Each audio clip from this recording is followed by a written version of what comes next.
في اسم كان مسيطر سنين طويلة في سوق الاسكوترات، محدش قادر يقرب من اللي حققه ولا حد حتى يحاول ينافسه بجد. واحدة من أكبر الاسكوترات في السوق وأحلاهم صراحة، وهي الياماها دي ماكس.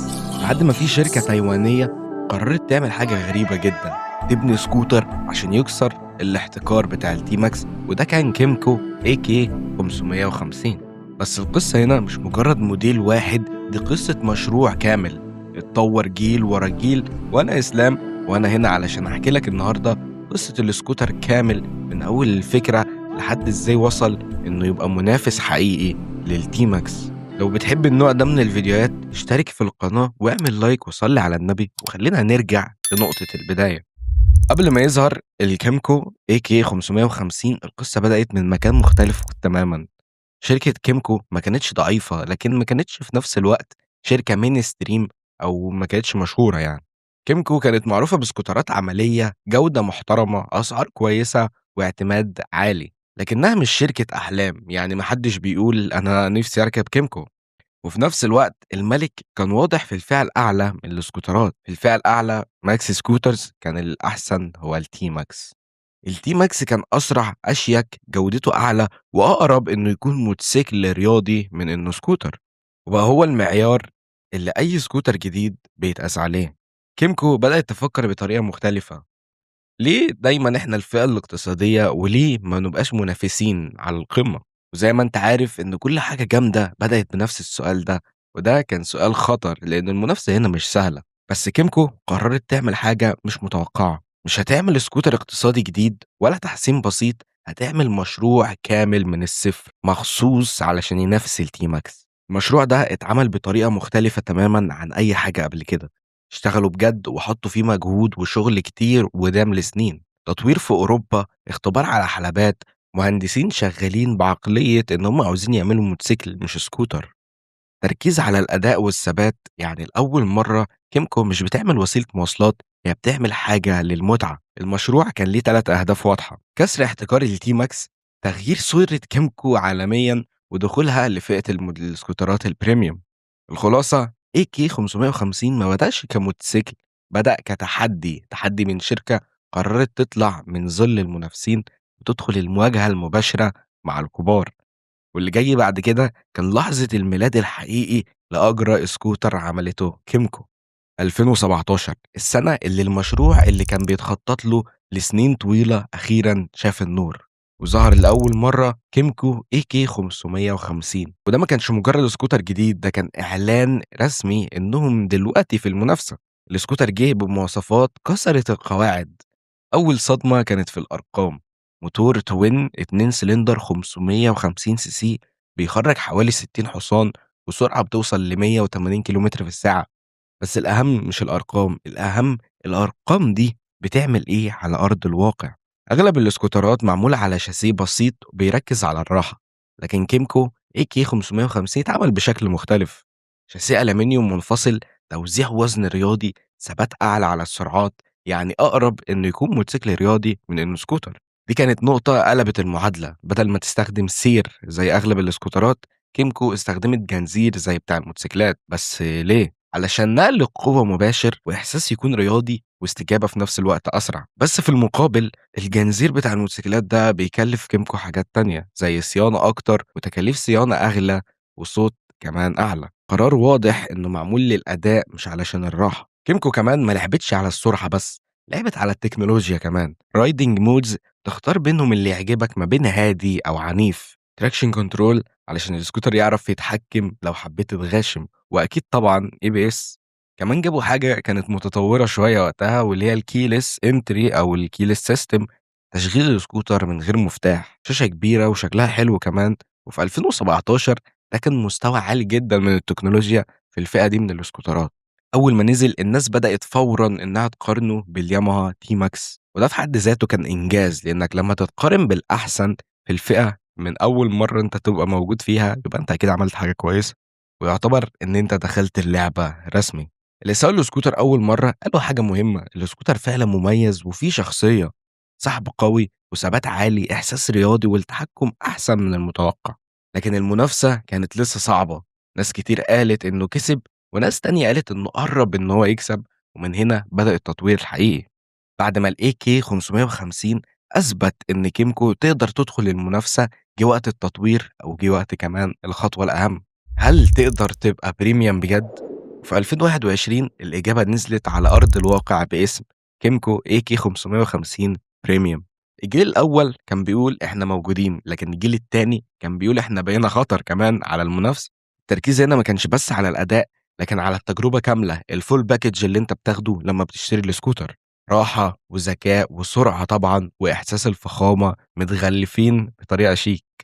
كيمكو رفعت السقف جامد في النسخة دي، وحطت فيها تكنولوجيا فعلًا متطورة، cornering ABS بيشتغل في أصعب الأوقات وبيسيطر على الفرامل مهما كانت إيه الظروف، traction control محسّن بيشتغل أذكى وأسرع، وكمان riding modes فيها مودات أكتر عشان تختار براحتك، وشاشة TFT كبيرة وواضحة وnavigation مدمج وحاجات تانية كتير ممكن نتكلم فيها للصبح. يعني البايك بقى أقرب لفئة أعلى بكتير من سعره. كمان واحدة من أهم الحاجات اللي اتطورت هي السلاسة في السواقة، تحسين كبير في الفتيس الCVT، راحة في السفر وتحكم أسهل في السرعات البطيئة. كيمكو كانت بتسمع كلام المستخدمين وده واضح جدا من التغييرات اللي عملتها. في المرحلة دي المنافسة بقت واضحة وصريحة مع الياماها تي ماكس، لكن بأسلوب مختلف. فالسكوتر ده فيه نفس الأداء تقريبا وكمان تجهيزات أكتر والسعر أقل، يعني معادلة صعبة جدا على المنافسين. ولو هنلخص الفرق فالجيل الأول كان قوي وجريء، الجيل التاني كان أذكى وأنضف وكامل أكتر. الناس وقتها بدأت تاخد كيمكو بجد أكتر، مش مجرد بديل رخيص للتي ماكس، لكن اختيار منطقي جدا إنك تختاره على التي ماكس، وفي حالات كتير كان بيكون اختيار أحسن من أغلب المنافسين. من الآخر السكوتر اتحول من منافس جديد للعيب تقيل في الفئة. لكن الرحلة هنا ما وقفتش، لأن كيمكو قررت تكمل وتقدم نسخة أقرب للكمال. بعد ما كيمكو AK 550 بريميوم وصل بمستوى عالي جدا من التكنولوجيا، كيمكو قررت تعمل خطوة أذكى مش بس أقوى، مش زيادة قوة لكن تغيير شوية في الشخصية. وهنا ظهر ال AK 550 ST. بس يعني إيه ST أساسا؟ ST اختصار لسبورت تورينج، يعني البايك بقى رسميا معمول للسفر الطويل لكن لسه محافظ على الأداء الرياضي. يعني مش بس منافس، ده بديل كامل لأي حد عاوز يسافر ويستمتع. الST احتفظ بكمان نفس الموتور ال 550 سي سي ال60 حصان، بس التغيير المرة دي كان في الراحة. الجيل ده ركز جدا على الراحة، الإزاز اللي قدام بيتحرك لفوق ولتحت، وضعية ركوب أحسن وحماية من الهواء أعلى، تجهيزات أكتر مناسبة للسفر. يعني لو الجيل الأول رياضي فده بقى مهيأ للرحلات الطويلة. الST كمان جاب إضافات مهمة، لأول مرة كروز كنترول متفاعل مع الطريق، تراكشن كنترول ذكي عارف امتى يشد وامتى يسيب، وكمان غيروا نظام السواقة وبقت رايد باي واير، بنزين ما بقاش سلك زي الأول بقى كهرباء، أنظمة أمان أحسن وأذكى. وده نقل السكوتر من إنه يكون سريع لإنه يكون ذكي ومريح. حتى التصميم اتغير وبقى أقل عدوانية وأكتر انسيابية ونعومة، لكن لسه محافظ على DNA الAK القديم. ولو هنبص على تطور الأجيال واحد ورا التاني هنلاقي إن 2017 كان رياضي جريء، 2021 كان متكامل وبريميوم، وإس تي كان بتاع مسافرين محترفين. هنا مش بس كيمكو بتنافس، هي بتوسع الفئة نفسها، من وحش المدينة لملك السفر السريع. والسؤال بقى، انت شايف ان AK 550 كان بيتطور صح ولا فقد جزء من شخصيته الرياضية؟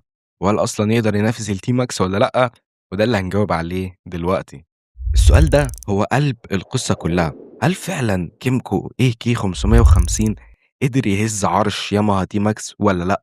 والإجابة هنا مش أبيض وأسود، أو إن ده يكسب مرتاح. المنافسة بينهم صعبة جدًا. بعد ما عرفنا تاريخ الAK 550 وإزاي بدأ وإزاي اتطور وإزاي وصل لمرحلة قوية فعلًا وبقى منافس شديد، دلوقتي على الورق AK 550 كان داخل المعركة بقوة، موتور أكبر، قوة أعلى شوية مش كتير أوي من الT Max، سحب قوي خصوصًا في السرعات المتوسطة. وكمان في حالات كتير الAK 550 كان أسرع في القوة الصريحة أو في الجري المستقيم، لكن تي ماكس كان أنعم، أسرع في التسارع من الصفر، وفي شوية اختبارات كان متوازن أكتر في الأداء، يعني مش بيفقد الأحصنة كتير بسرعة. في الملفات والمنحنيات واللعب AK 550 كان ثابت أكتر وعنده فرامل أقوى كمان، لكن تي ماكس كان أخف وأسهل في التحكم، أو بمعنى تاني AK يخليك تحس إنك راكب موتوسيكل، تي ماكس يخليك تحس إنك راكب سكوتر ولكن أنت متقن سواقته. والسعر مقابل القيمة، هنا AK 550 ضرب ضربته القوية جدا، النوك اوت أو الكي او، أرخص بشكل واضح وتجهيزات وفيتشرز أعلى في نفس الفئة، وده خلى ناس كتير تقول ليه أدفع أكتر في تي ماكس مع إني ممكن آخد تقريبا نفس الحاجات بسعر أقل. واللي بالمناسبة الAK 550 سعره من المصنع تقريبا 13,000 دولار، وفي نفس الوقت هو موجود في مصر وفي منه كميات محترمة أكتر من التي ماكس، وكمان سعره بيبدأ من 280 لحد 500 و600 ألف جنيه حسب الموديل والحالة، ممكن كمان تلاقي أكتر من كده، ولكن دي الأسعار التقريبية يعني. فلو أنت حابب تجرب تجربة ماكس سكوتر وسكوتر كبير وقوي وكمان قريب جدا من الياماها تي ماكس، فأنا بارشّح لك فعلًا إنك تجرّب الAK 550 بتاع كيمكو. ولكن التاريخ مش سهل إنه يتكسر، رغم كل ده ياماها T-Max فضل محافظ على سمعته، على اعتماديته، وعلى شعبيته، وكمان على إعادة البيع، لأنه ببساطة هو الأصل. AK 550 رغم قوته ورغم المنافسة الصعبة اللي عملها على الT-Max، لكنه كان لسه يعتبر الوافد الجديد. AK 550 ما قدرش يهزم تي ماكس بشكل كامل، لكن عمل حاجة أهم، خلّى تي ماكس يبقى عنده منافس حقيقي لأول مرّة، وده غيّر السوق كلّه. كيمكو AK 550 ما كسبش الحرب، لكن كسب الاحترام، وقدر يعمل حاجة قليلة جدًا من الشركات بتعملها، إنه يقرّب جدًا من الأحسن، ويخلّيه يبُص وراه لأول مرّة. في موتوسيكلات بتبدأ كنسخة من فكرة، وفي موتوسيكلات بتتحول لفكرة لوحدها. إيكي 550 بدأ كمنافس للتي ماكس، لكن النهارده بقى اسم لوحده. والسؤال المهم دلوقتي، لو معاك فلوس الاتنين هتختار AK 550 ولا هتفضل مع الأسطورة وتختار التي ماكس؟ قول لي في الكومنتات، وانت نازل كده اشترك في الطريق، وشكرا على المشاهدة. واعمل لايك كمان. وفي الآخر حبيت أشكر كل المنتسبين في القناة وأبدلهم التحية الخاصة مني، وشكرا.